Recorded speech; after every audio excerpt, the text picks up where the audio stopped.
No século XIX, a principal atividade econômica da província do Rio Grande do Sul era a pecuária. As estâncias sulinas produziam couro e charque e vendiam esses produtos para outras regiões do Império. Os grandes estacieiros do Rio Grande do Sul, entretanto, estavam descontentes com o governo central, que cobrava impostos mais altos sobre o charque gaúcho que sobre o charque uruguaio. Além das mudanças tributárias, os gaúchos reivindicaram os direitos de escolher o presidente da sua província.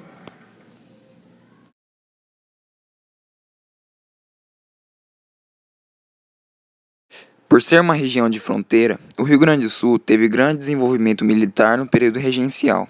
Nas estâncias sulinas, o proprietário geralmente era um chefe militar que comandava um exército formado por seus escravos e dependentes. Bento Gonçalves era um desses chefes militares.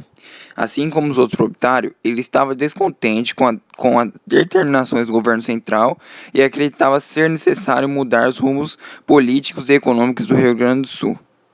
Então, em setembro de 1835, Bento Gonçalves liderou um exército rebelde que ocupou a capital Porto Alegre, depôs o presidente e assumiu o controle da província, proclamando a sua independência em relação ao restante do império.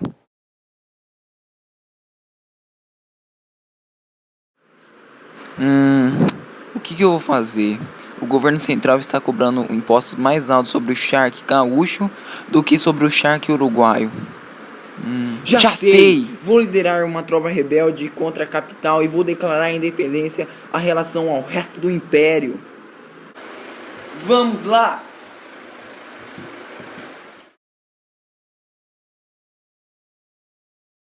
Em 1839, com a ajuda do revolucionário italiano Giuseppe Garibaldi, os rebeldes tomaram a cidade de Laguna, em Santa Catarina, e proclamaram a República Juliana.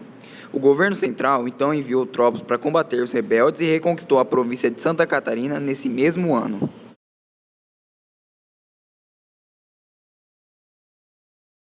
Em 1840, começou a decadência da Revolução. Enquanto a maioria das forças rio-grandenses se concentrava no sítio, a Porto Alegre, a capital Caçapava, era atacada de surpresa. Os líderes farrapos consideravam Caçapava quase inexpugnável, em virtude de difícil acesso à cidade.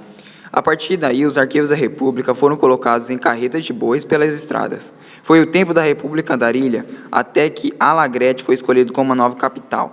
Em Taquari, Farroupilha e Imperial travavam a maior batalha de guerra com mais de 10 mil homens envolvidos, mas não teve resultados decisivos. São Gabriel foi perdido em junho, e alguns dias depois o general Neto só escapava do Imperial Chico Pedro graças à sua destreza como cavaleiro. Em julho, novo fracasso Farroupilha, dessa vez em São José do Norte. Bento Gonçalves começava a pensar na pacificação. Em novembro é a vez da Viamão cair.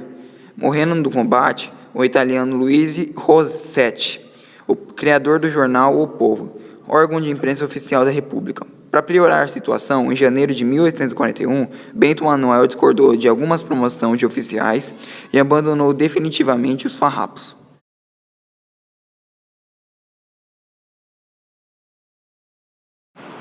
A partir de novembro de 1842, o conflito é dominado pela estrela de Luiz Alves de Lima e Silva, o Barão Duque de Caxias.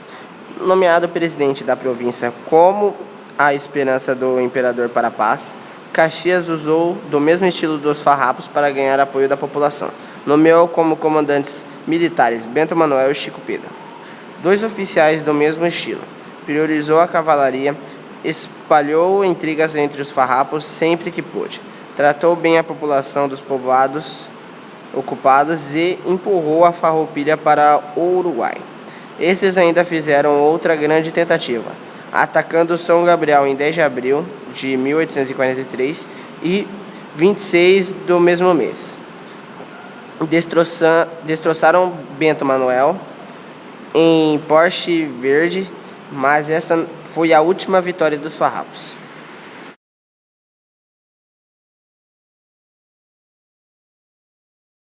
Os rebeldes encontraram dificuldades em manter o movimento revolucionário. Bento Gonçalves se afastou da liderança e passou para David Canabarro. O comando das negociações Por fim, em 1845, 10 anos após o início da Revolução e depois de várias batalhas, foi assinado o Acordo do Ponche Verde, que encerrava o conflito e atendia às reivindicações dos rebeldes. O governo se comprometia a pagar dívidas da guerra dos farroupilhas. Os oficiais do exército farroupilha foram admitidos no exército imperial. Foi concedida a liberdade aos escravos africanos que lutaram ao lado dos rebeldes. Os gaúchos passaram a escolher presidente de sua província. E o charque uruguaio passou a ser taxado com impostos mais altos. O Rio Grande do Sul foi reincorporado ao Império e os gaúchos se comprometeram a defender as fronteiras do sul do Brasil.